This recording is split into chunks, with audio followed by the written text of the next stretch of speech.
Good afternoon, everyone. I think I'm going to suggest we start. It is my pleasure to be moderating today's launch of pandemic lessons. And I would like to acknowledge everyone. Sorry. Okay. I've had a message to say we should please wait.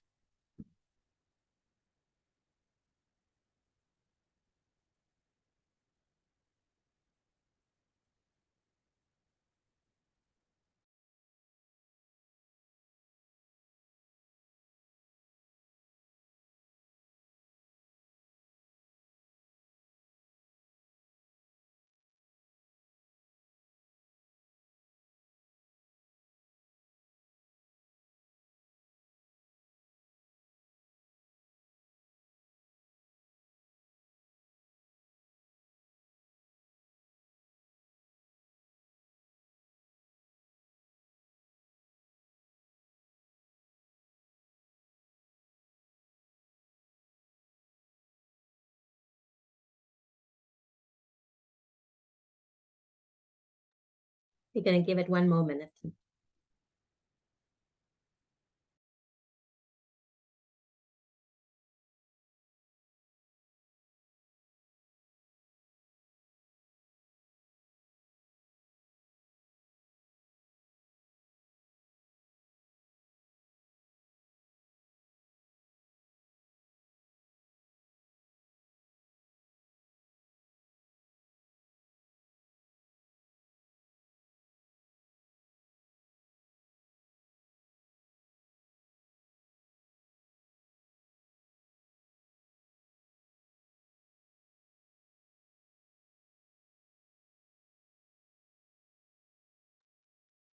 Good afternoon, everyone in South Africa in the same time zone. Good day to everyone else. My name is Marlies Richter, and I will be moderating the session today.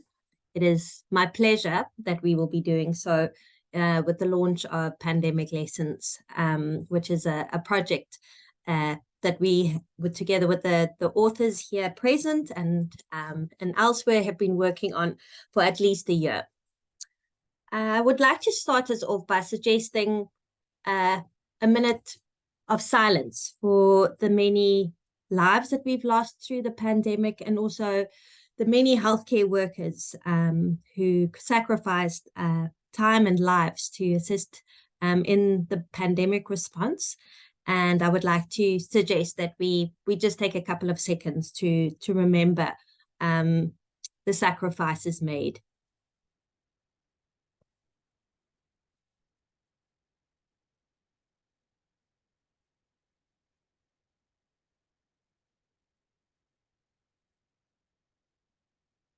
Thank you very much, everyone.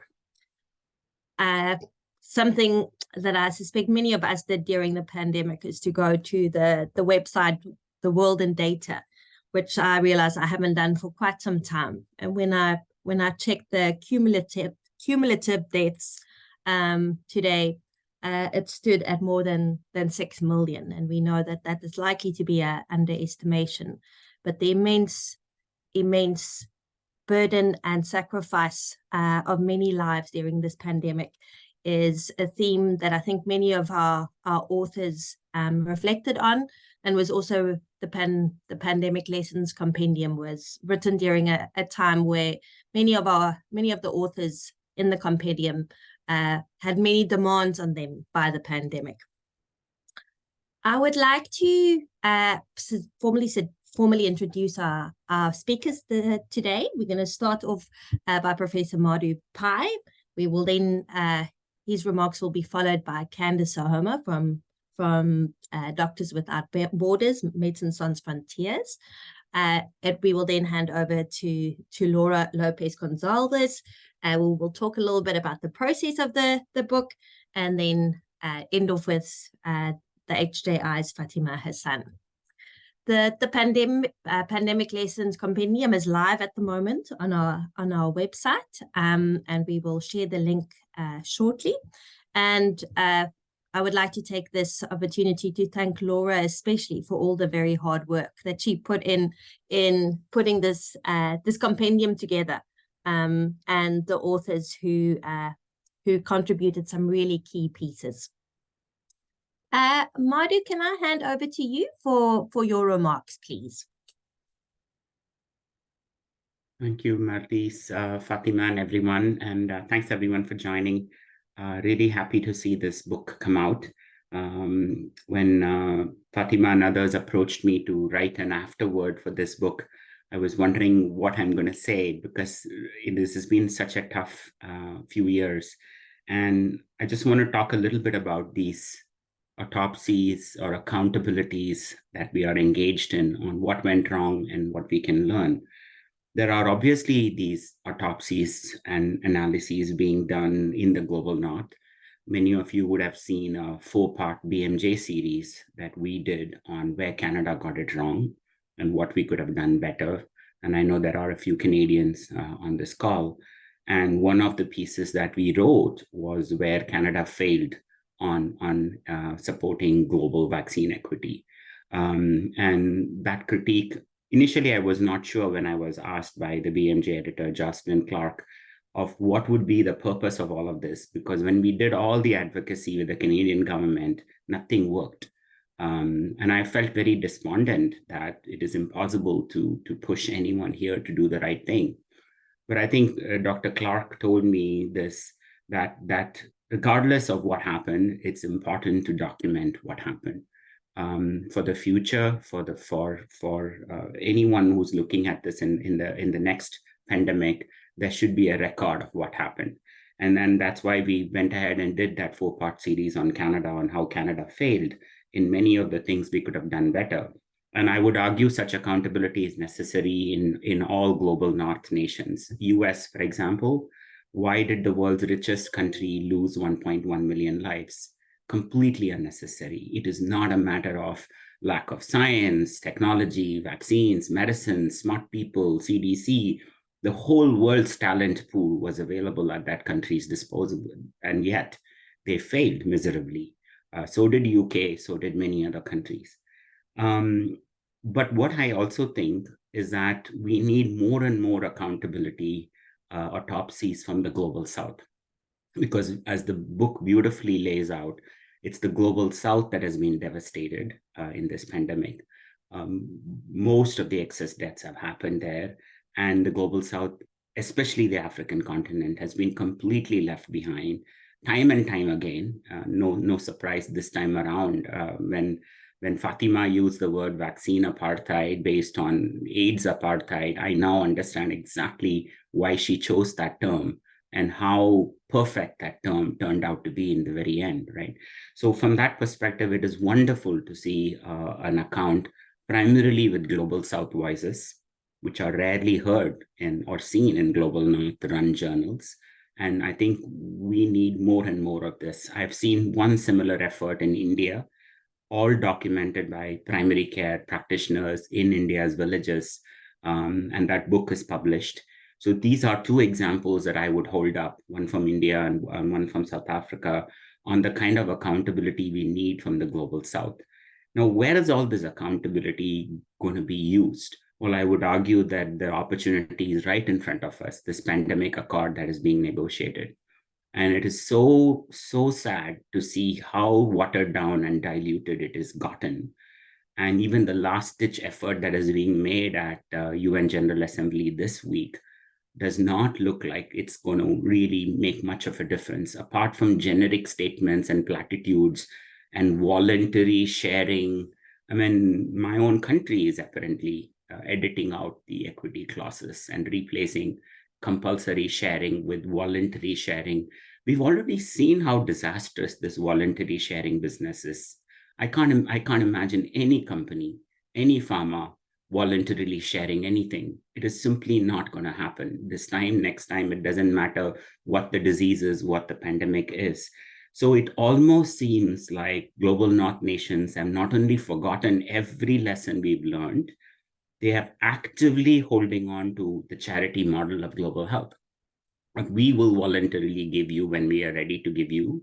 that we will donate, we will come to your aid, and we want to keep the power structures exactly as we've done it for the last hundreds of years, that global north gets to decide what will be done and how it will be done and when it will be done. And the terms and conditions will be defined by the global north. So I'm even more despondent now. I thought for once we would have learned our lessons, and I'm not sure at all from the way this pandemic treaty is headed that we will get anything close to fairness or justice in how this is working. Now, do I have any suggestions or solutions? I don't, but I do know for a fact that more and more global north people need to get involved in calling out this bullshit that's happening by our own governments and leaders, because the global south and the impacted communities have been saying this for decades and years, from the days of HIV to today. So this isn't anything new for them. But those of us in the global north, what is our obligation to go and speak to our own politicians, speak to our own leaders and say, this is disastrous for everybody, including us. And when I've tried to do that, I've gone and spoken in the Canadian Parliament. We run into this massive problem, and openly, I mean, I'm inviting politicians to come to my university and teach global health, because I've learned how critical it is to engage them. They clearly tell me, some of the good politicians I've spoken to, that they don't care about their non-voting basis. They don't care about populations far away. They care about their own riding or their own neighborhood where their votes are going to come from. They don't care beyond the next elections. They cannot look long term, and they certainly will not do anything that will make them lose votes in the short term. So this is the political landscape in which we are working, and the more far right forces that are taking over now, it's going to become even more harder to say why we should show global solidarity with South Africa, with somewhere else, when we have issues of our own to deal with here. So hoarding and keeping our own supplies and banning travel and closing our borders will become the de facto norm in which how global north is going to approach any future crisis. And even the climate crisis has not been enough to shake them out of this way of thinking. So this is the reality or the challenge that we are up against. And I hope we can all brainstorm collectively on how global north need to be much better allies than we have been during the last several years, during this pandemic and even before that. Thank you so much for the opportunity. Thank you. Thank you so much, Madhu. We would have handed over to Candace now, but she has just let us know that they had a fire alarm in their building, so they had to evacuate. So we are, if Candace can't join us a bit later, we're going to bracket her for the moment. And I'm going to ask Laura if you okay to go next. I'm also going to ask some of our authors in the audience. We've got Andy Gray, Brooke Baker, Shuaib Mandra, Lauren Paramu. If any of you would like to speak after Laura and Fatima, and we will then open it up for questions and comments, and also if anyone has messages of solidarity. Over to you, Laura. Thank you so much, Marlies.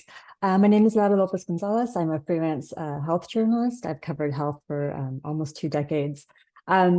It was a thrill to be able to join.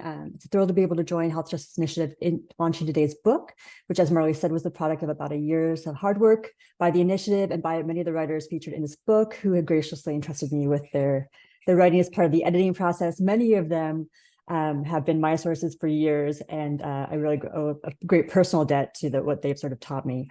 The book really is sort of a product of many different minds. It began with a scoping exercise that lasted over several months last year, where we asked everyone from community activists, journalists, scientists, really what they thought the most pressing sort of themes or issues that needed to be unpacked were, and from that was really the genesis of the book's sort of format. Pandemics and the Illumination of Hidden Things is, to my knowledge, one of the first books in the pandemic to examine COVID-19 from a global South perspective. The book examines the many injustices of the pandemic, from the many and continuing to evolve complexities of vaccine apartheid, the dark humanitarian side of measures to contain the outbreak, and then the immense power that the pharmaceutical industry was able to exert politically and financially over the world. And in this unprecedented pandemic. And yet, too, the book highlights resiliency, whether it was the local communities who organized themselves in South Africa to share resources and fight for increased access to social protection, or the global South countries who fought a long battle at the World Trade Organization for temporary waivers to allow the bulk of the world to access the tools that they needed to fight COVID-19, which we all know did not pan out. To the story of the World Health Organization's first mRNA hub situated in Cape Town, South Africa, that through the work of many South African scientists and allies produced its own COVID-19 vaccine for clinical trial testing in an astonishing time. Although the heart of this book lies in South Africa, many of the lessons it unpacks are truly global, including the power of cooperation and data sharing, the work to be done to ensure that those at the center of clinical trials benefit from the goods produced through their work, how medicine regulators can play a role in accelerating access, and the need for the world, not just the South, to diversify and democratize medicine production, particularly vaccines. And I want to say something in response to what Madhu just said. I think that you can read so much of this work and really kind of understand in new ways problems that we have all unpacked for, 3 years at this point, where, Nick Deirdre did an amazing sort of retrospective about how the pharmaceutical industry became so powerful in the US. I think you could read certainly Lauren Paramore's chapter on the pandemic treaty to understand where we are now. And I think so many of these pieces hold up in that way because the people who wrote them are truly experts who really have followed these kind of issues for decades. So I think that this is going to be a valuable sort of fodder for citizens, communities, governments, and those leading international and national health initiatives. I think that we are at a time, the climate crisis, the way we live, the way we eat, our changing world, this all means that we live sort of in an unprecedented age of pandemics. So it's not if the next one will happen, it's really when. And I think Madhu is right in saying and pointing to the fact that we have a very dangerous political current in the world at large that is going to make addressing all of these locally and globally much more difficult. But I think COVID did certainly illuminate many hidden things, but chief among them is that inequality can really just be as deadly as disease. So thank you so much again for all the writers who are here on the call with us. We really thank you for your trust and your words. And with that, I'll pass it back to Marlies. Thank you very much, Laura. Fatima, you are up next. Thanks so much, Marlies. I think Candace may have managed to evacuate and get to another venue. Is that right, Candace? I think she's here. Hello? Yeah. Hi, Candace. Hi, sorry, actually there's an active alarm I'm not sure if you guys can hear me, but it keeps on going on and off, so there might be a bit of noise, but yeah, we are all good. Can you hear me? We Yes, can we hear you can. very well, Candace. Thank you. Okay.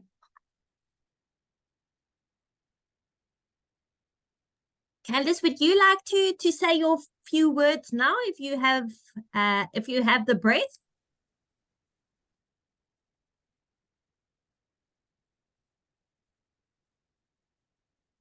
Candace, can you hear us?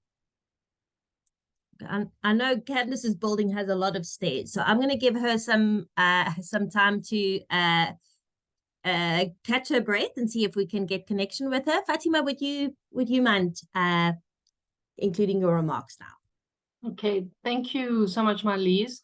So I actually want to start off with a bit of gratitude to obviously everyone who's joined us today and everybody who's contributed not just to this book, but also to our work and to the work of activists in this pandemic, but also in previous epidemics. And a special thank you to Laura for her patience in being the editor of a 300-page book with multiple authors who have various personalities and time constraints.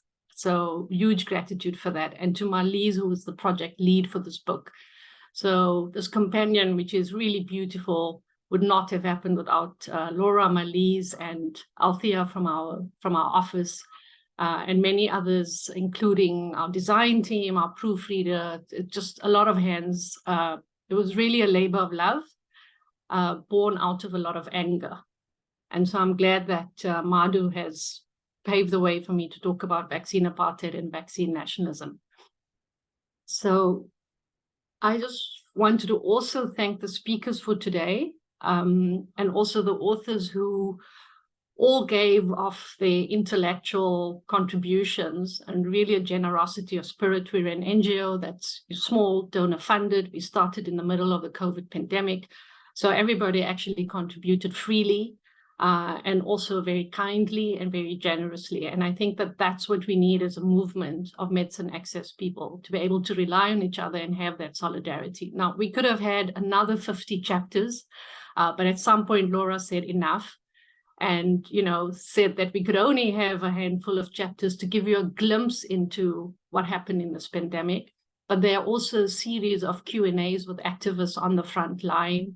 There's also reproduction of several open letters that were sent by the medicine access community, led by a stellar group called the People's Vaccine Alliance, who it is disgraceful and shameful that the global funding community will not continue funding the PVA for 2024 and 2025 and 2026, because what they've been able to do and achieve in the last 3 years was help us as medicine access activists shine a spotlight on vaccine nationalism and vaccine apartheid, particularly for communities in the global south.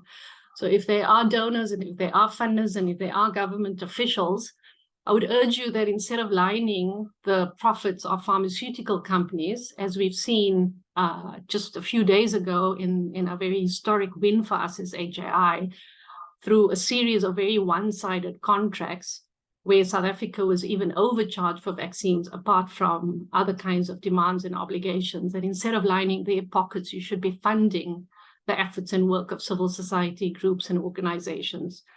Because the current funding situation for our work, which is so important to shine a spotlight on the secrecy, on the bullying, on the need for transparency to inform current accords and negotiations, is not sustainable.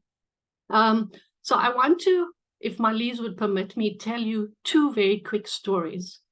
Because when we use the word vaccine apartheid, coming from a country of racial apartheid, we all grew up under apartheid. We somehow miraculously survived it, just barely. We live in one of the most unequal countries in the world, and it's unequal based on race, class, and gender, which explains the work that we do. But when this pandemic was unfolding, and I'm laughing because I'm hiding the anger. So it's not like a laughter. It's not a joy story that I'm about to tell you.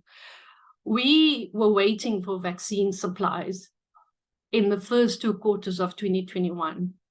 And we were told that the world had our back, that there would be solidarity, that we've participated in clinical trials, and not to worry, COVAX will come to our rescue, the companies will come to our rescue, we should rely on voluntary measures, we shouldn't lift intellectual property rules, there's no need for a TRIPS waiver.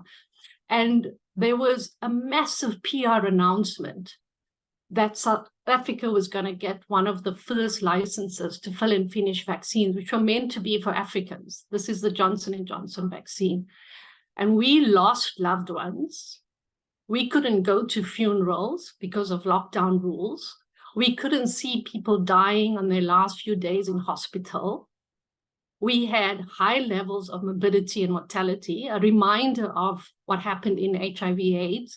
And there were life-saving technologies available, but the companies refused to broadly share that technology and also refused to prioritize us in terms of access. Now, when we talk about vaccine nationalism and apartheid, we don't mean it lightly. We were at the back of the queue. The back of the queue meant that when the license was announced that Aspen would fill and finish vaccines for J&J, those vaccines never came to us for months. We were wondering where they were. We were waiting for supplies. We had a drip feed of supplies. And then it emerged that J&J insisted that the South African government agree to a term in the contract, which is now unredacted, open, publicly available on our website, because we had to go to court to demand transparency, Nobody else. It was civil society and NGO that had to go to court to fight for these contracts to be open. There's a clause which says that the South African government cannot impose export restrictions on any of J&J's supply chain. So 30 million, at least, vaccines left South Africa's shores for people in Europe, because Europeans matter more. Now, for those of you who maybe know about apartheid or grew up in apartheid, we were not allowed to go on buses, toilets, beaches, schools that were considered non-European. This is the reason why South Africans are angry. This is the reason why our president has said we were put in the position of beggars in the middle of a global pandemic, when we had the tools that could have actually had a meaningful impact on our management of this pandemic. And the second part to that story is that only when the New York Times story broke that story through the work of a lot of activists and whistleblowers, and we had to work really closely with the New York Times over months to try and get the story told. That's when J&J's executives decided they would pause the exports to Europe and they'll try and prioritize Africa. These are not concessions they managed to extract from the US government or the EU government. So the rules are different for the global north and they're different for the global south. And we were told, if you don't accept these terms and conditions, that's just one egregious condition. Go read the contract, you'll find the others. If you don't accept these terms and conditions as global south country, you will not get a single vaccine dose. That was the condition. That's why we call it bullying. That's why we use the word pernicious forms of bullying. That's why we say apartheid. That's why we say vaccine nationalism. That's why we say never again. But Macron, the president of France, or prime minister, or whatever his title is, at that time comes to South Africa as part of his trip to Africa, where he's apologizing for French colonialism, comes to South Africa for a massive PR opportunity. And do you know what he brought on his presidential jet? We were still waiting for vaccines. My mom was still waiting for vaccines. Our grandparents were still waiting for vaccines. We were going through wave after wave of infection, and I've already talked about the death and the suffering. He comes with 2,000 vaccine vials of J&J vaccines on his presidential plane. Do you know who those vaccine doses were for? In our country, in South Africa, after he's just apologized for colonialism. They were only for French nationals and French embassy staff in South Africa. And again, saying your lives don't matter. The lives of our French people matter most. And that's indicative of the UK, of Canada. I'm just using France as an example of the over-ordering and the over-bullying. So I think the book tells you that story. And each chapter is laced with the anger of activists and of researchers and academics who just cannot believe what has happened. Day one, we were promised solidarity. Day one, we were told participate in clinical trials. Day one, we were told put funding on the table to support accelerated vaccine research. We're all in this together. What happened? The total opposite. And this book, I think, tries to explain that. And Laura has done a brilliant job of shepherding all these different stories and all these different authors to tell this really powerful, angry story. And we really, as AIDS activists, thought it would never happen again. Unfortunately, it did. So let me look a bit forward. We've said never again. We've explained what has happened. Sangeeta's chapter on the TRIPS waiver saga, the negotiations, the bullying, the threats by pharmaceutical companies and global north countries is a brilliant explanation of why the TRIPS waiver eventually resulted in a done deal. Like, our government should not have signed that deal, but it did.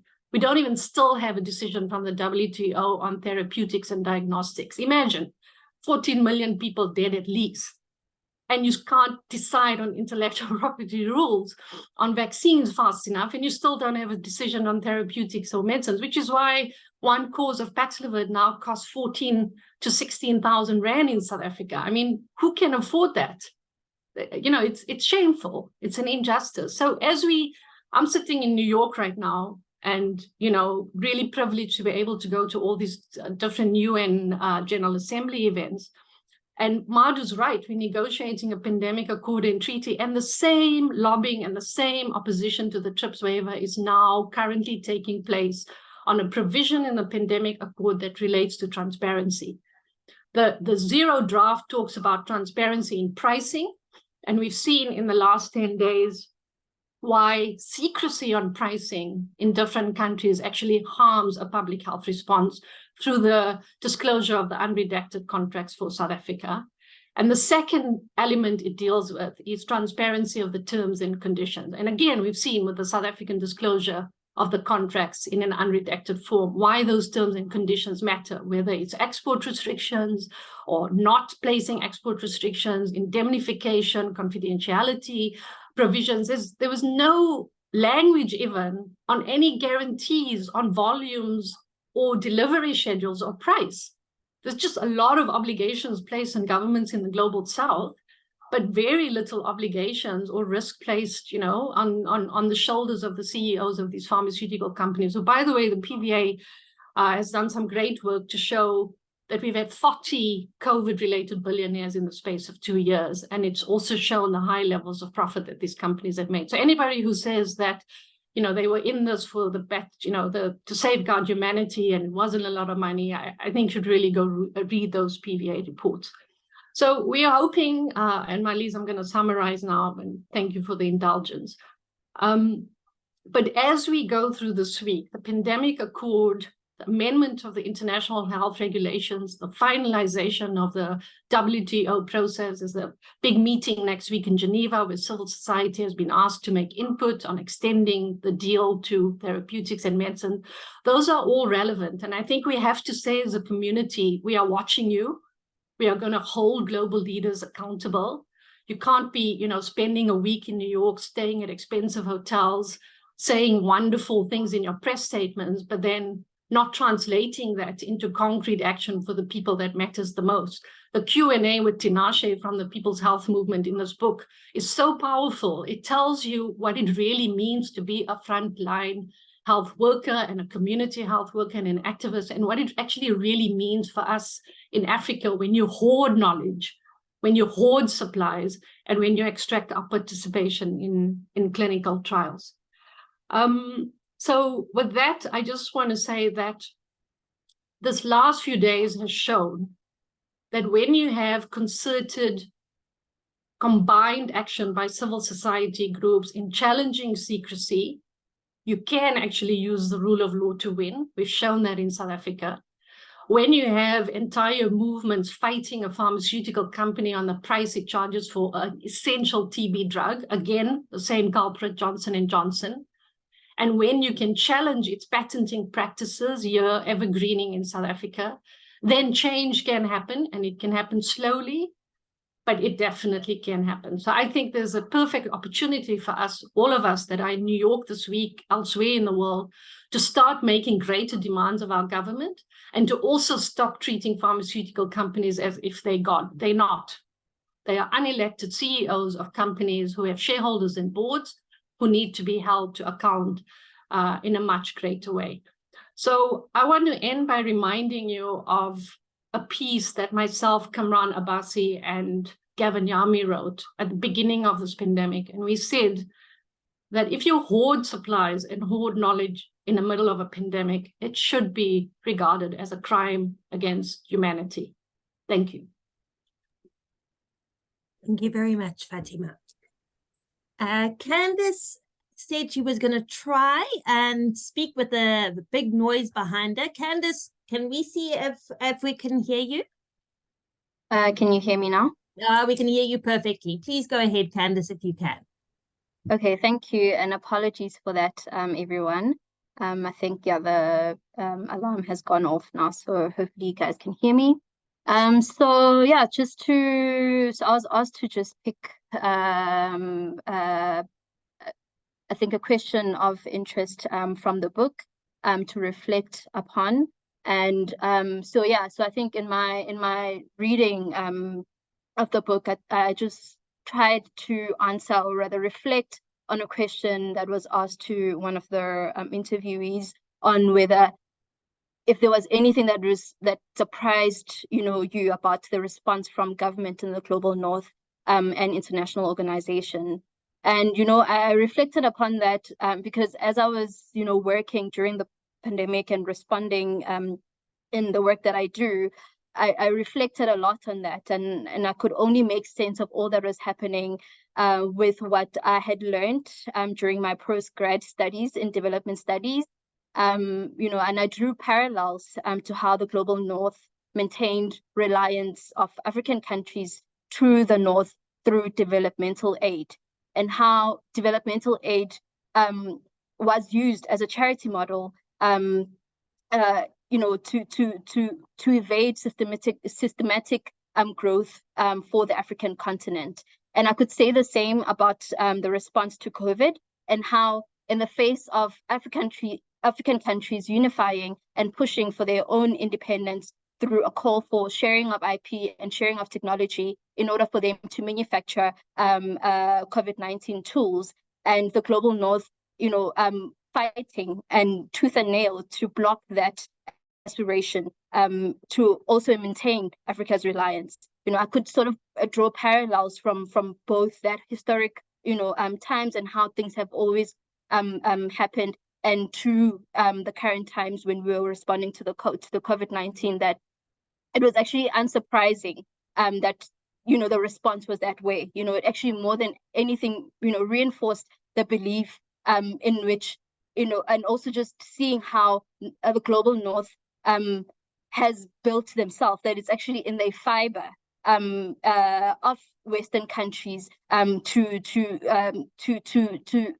exclude others. They built their way through imperialistic ways and exclusion, and they've continued that even in the face of a pandemic. So I think even when we were calling for a TRIPS waiver, they did not, concede to that, because it was really challenging the very fiber in which Western countries, I'd say the global North, had been built. And it also just brings me to the question, around the global response, and what do we mean by a global response? And I think also in the face of these discussions around the INB, the global preparedness, is it even feasible for us to respond or have a global solution to what we've seen during COVID and to future pandemics, considering the architecture and how imbalanced it is? And I think also, just in as much as we call on equity, and everyone is speaking about equity as a principle, but are we really ready to actually have it as an outcome, even in the discussions and the agreement or commitments that we seek to make through these processes? So I feel like we need to honestly reflect and have conversation of what it really means, because as I was speaking to also just officials in South Africa, engaging on these processes around the INB and what it really means, I think there is a general frustration around these processes, and also just reflecting that there has been existing frameworks from the WHO to respond to pandemics. However, those were barely even used during COVID-19. So there's a huge question around accountability, and how do we hold people to account when responding, which I think is actually missing in the heart of these discussions, in the heart of these commitments and agreements. I think this is what is really missing. And how do we hold the global North, how do we hold pharmaceutical companies accountable to ensure that there is equity in access, and not just as a principle, but really as an outcome, that it's a tangible outcome that can reach the most rural places in South Africa or anywhere in the world. So I think one of the problems that we continuously see, and I think there's obviously in the mechanisms that we have today, there's just this over-reliance on pharma generosity, this over-reliance on like the current global North governments, and how things have been. And I think it's very important that we really reflect on how things need to change. I think really also starting to look at not just countries as markets, as we have seen, where you can reap the most, and really doing, or rather relying on pharmaceuticals, who would look at countries as markets, and looking at them as more of where would I reap the most benefits. And I think it's very important that we start looking at the health issues that we face and from a public health perspective, and really look at the health needs and ensure, and looking at the health needs in country and allowing that to shape our response. So yeah, in closing, I think it would be very important to really have honest conversations, particularly with these ongoing processes. And what is it that we would want to see? You know, is it enough to just have commitments where countries sign and say that this is what we're committing to? And I think what would be important is that what is the accountability framework that comes with that? How do we hold governments, pharmaceuticals accountable in the face of these health emergencies that we're seeing? How do we really hold them to account? And I think that would be very important as we're engaging in these global discussions to try and find suitable solutions to ensure that there is equity in our response and that it's able to reach the most rural places you could ever think of. Thank you. Thank you very much, Candice. And thank you to all our speakers. In the next 10 or 15 minutes that we have left, I would like to invite some of our authors who are on, who've joined us with this webinar, if any of them have remarks, and also if there are any questions. Brooke, I'm seeing your hand. Please go ahead, Brooke. So thank you so much. I want to talk a little bit about the chapter that Fatima and I wrote, but also, you know, where we are in terms of potentially pinning too much hope on what will happen in global and international fora, and too little focus on what we can try to force governments in the global south to do on their own behalf. So we're already seeing a new stage of narcissistic nationalism in pandemic preparedness by Europe, which secured 300 million courses of treatment for unknown pandemic countermeasures with several drug companies. They're already planning in advance to hoard yet again. We know that the major drug companies are doing everything they can to secure and even strengthen their intellectual property monopoly empires. And they're doing that in the INB process, the medical countermeasures process, the international health regulation process, and frankly, the governments that are negotiating on their behalf and at their direction have made it exquisitely clear that they do not want to have anything that forces involuntary measures and waivers and real efforts to overcome intellectual property barriers in those instruments. So one of the reasons that Fatima and I and others focused on the messenger RNA technology transfer program in South Africa is it offers an entirely new model. It offers a new model of innovation, of information sharing, and distributed manufacturing in low and middle income country regions, so that countries will not be subject to the hoarding of the North, to the inequitable distribution and excessive pricing of major drug companies, and instead can become more self-reliant and mutually cooperative in the development of medical technologies and in their distribution. And what we really need is to have a plan B. Everyone's going to work hard to try to secure the very best outcome that could occur in the international fora.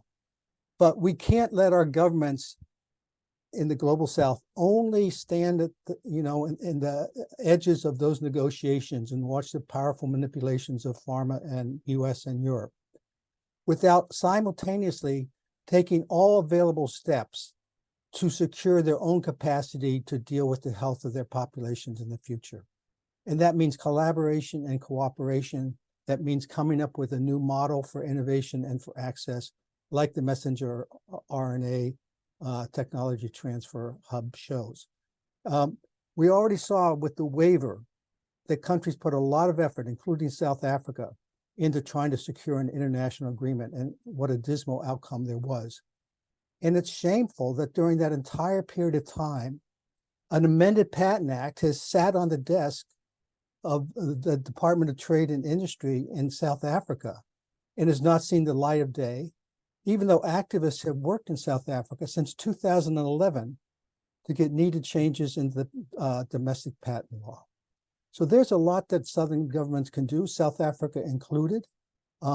We can never take our eyes off the shameful nationalism of the North and monopoly empires of big pharma. But at the same time, I think one of the advantages of voices that are in these chapters is to also remind us what governments in the Global South can also do and should be doing on their own behalf. Thank you very much, Brooke. Any other of our authors in the audience who would like to share a couple of thoughts? And I'm also going to open it up for any questions from the audience.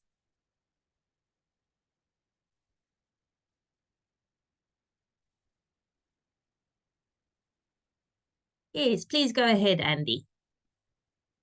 Thanks very much, Marlies. More of a comment than a question. I think it's really important, as Brooke has just outlined, to see the very close relationship between these transparency issues and the negotiations that are currently being held on the pandemic treaty and on the international health regulations. Many companies are looking for a source of information and trying to build into those instruments a formalized process to share, for example, genetic code whenever a new pathogen is discovered. And that is the absolute key to being able to use mRNA technology to come up with a new vaccine. But there's a real and understandable reluctance on the side of Southern governments who say, if we do release that information to you, it becomes patent protected once turned into a technology that we will then have to buy at monopoly prices or in line behind those who can pay higher prices. So that linkage between transparency and disclosure is something that's so important, and it's vital to the negotiations that are happening at a global level at the moment. Thank you. Thank you very much, Andy. Fifa, please go ahead. Hi, everybody. So very quick, but my chapter was focused on how the ACT Accelerator operated. And one key example that I want to draw attention to is the fact that a number of scientists and epidemiologists and people at the top of their professions practically delayed the self-test guidelines for the Global South for up to a year. And of course, Brooke was at the front lines with me on this as well. And they said things such as, we don't know whether people, and when they said people, this meant people in the Global South, because of course, all of us in the Global North had access to self-tests. They said, we don't know whether people will link to public health action. We don't know whether people will know how to use the self-tests. And it was only when we used the R word, racist, that people started scrambling and like, this might be a public relations issue. And the self-test guidelines were obviously released much too late. But the reason why I raise this is in the medical countermeasures platform discussion for future pandemics, they're looking at an expert advisory panel, which is a typical scientific panel within the WHO. And I think it's important to learn the lessons from the ACT Accelerator, and what the WHO emergencies team is telling us is that the STAG, what does STAG stand for? Science and Technology Advisory Group, are people at the top of their professions, and we shouldn't be worried about them advising a future pandemics platform. The people who said that self-tests were, people in the Global South might not know how to use them. They were people at the top of their professions as well. So I think it's important for us to learn these lessons for future pandemics. Thanks. Thank you very much, Fifa. Any other questions or remarks from our audience? Yes, please go ahead, Sophie. Thank you so much. And I just want to reiterate my thanks to everything that Health Justice Initiative have been doing over the course of the pandemic. The work is so important, and I really welcome this book as well. I just want to actually echo Dr. Rahman's points. I think in our strategies, absolutely holding states in the Global North and pharmaceutical companies to account is very much to be a part of our work. But I think we also do need to look at experts at the top of their professions and what they're doing within these institutions as well, and how they uphold some of these power relations. So it's not just states, it's these global health experts that come out with these comments that are racist, that do have those legacies of, you know, people in Africa can't tell times, can't tell ARVs and things like that. And I think also we need to also keep an eye on governments in the global south. So global south governments, as we all know, are not without their own politics to this. And whilst I absolutely welcome what's happening with the mRNA hub, there are also, you know, going to be political tensions that are going to arise from that as well. It's not that all these states cooperate and get on all the time. So I think we have to have this kind of multifaceted approach where we're not just looking at what we expect states in the global north to do. And I absolutely concur with what everything's been said. Talking to experts in the UK, you know, they're the heroes. They've saved the world, so they're fine. COVAX was a great success, and that's the message. But also we do need to be looking at these experts and keeping an eye on what actually happens with the global south and keeping those countries to account as well. But again, thank you so much for all the work you're doing. And again, congratulations on the book. Thank you very much, Sophie. Laura, please go ahead. I think, you know, I think the farther we get away from sort of the real crunch time of this pandemic, the more that I sort of realize that a lot of the myths that were created during the pandemic, which many of our experts have written about at length, still perpetuate. So the amount of times I've heard a global north, like public health expert, talk about low vaccination rates in you know, low and middle income countries on COVID without having any context about the fact that we didn't get vaccines. And when we got vaccines, they were sporadic. We got 2 weeks notice. They weren't delivered with syringes.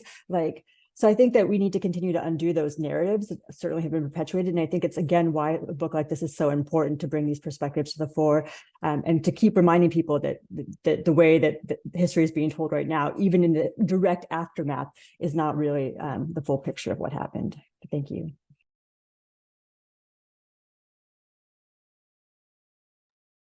Thank you very much, Laura. Is there anything else that anyone would like to contribute? Okay. If not, I'm going to ask the chairperson of our board, Shuaib Manja, if he would close off this very useful and very reflective launch this afternoon. Thank you, Shuaib. Thanks, Marlies, and thank you all those who participated today, and thank you everybody who contributed to this outstanding work. You know, I wrote an introduction, but Laura made my writing look far better than what it actually is. So thank you, Laura. And it's just a wonderful contribution. I mean, it doesn't have to be said, but this is just one of many pandemics. You know, once you kind of combine global warming and pandemics is what we're going to be seeing in the future. I think this book holds many lessons for us. So thank you all those who contributed, and hopefully we can change the paradigm on health. Thanks very much. Thank you, Shuaib, and thank you to everyone who joined us today, and for all our speakers and all our authors. I'm going to suggest we close here and give you some time to read the compendium, which I hope you will enjoy. Thank you very much, everyone. Bye, everyone. Thank you for Can the we great get work. everybody's video on so we can take a photo if you haven't left? We want to see all the people who helped us.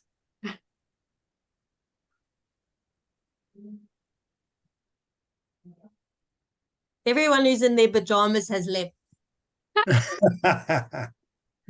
Oh yeah, we lost about 15. Thank you, Marlies. Thank you, Laura. Thank you. Oh, there's Lauren. Just so much support for HAI this last 2 weeks and 3 years as we turn 3. Really appreciate it. FIFA, Candace, Hemina, Matthew, Sophie, see so many people here. Really appreciate it. Marty, thank you so much. Brooke. Hi. Thanks everyone. Candace, and I'm happy you're alive, Candace. And safe. Don't expired. I think Althea can stop recording. Thank you, Althea, for this amazing webinar and everything else to get us to this point.